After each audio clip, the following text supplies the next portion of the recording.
పోలీసులకి ఒక పెద్ద సమస్య ఎదురవుతుంది. అధికార పార్టీ చెప్పినట్టు నడుచుకోకపోతే అక్కడి నుంచి ట్రాన్స్‌ఫర్ చేపిస్తారు.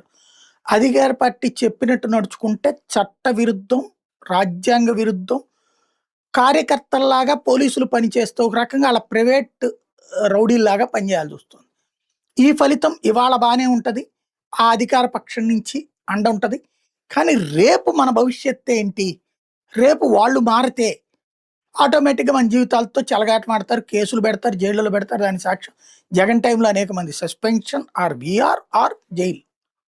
అదే రేపు మన బతుకంతే అవుతది గదా! అన్నటువంటి ఉద్దేశంతో జాగ్రత్తలు పాటిస్తున్నారు. కానీ వీళ్ళు వదిలిపెట్టరు.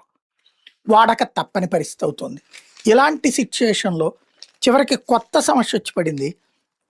వైఎస్ఆర్‌సీపీ రాష్ట్ర సంయుక్త కార్యదర్శి గన్ని కరీం తన ఫ్రెండు నంద్యాలలోని అలీనగర్‌కి చెందిన చికెన్ షాప్ నిర్వాహకుడు మోతార్ జాహిద్‌కి 5,00,000 అప్పుగా ఇచ్చి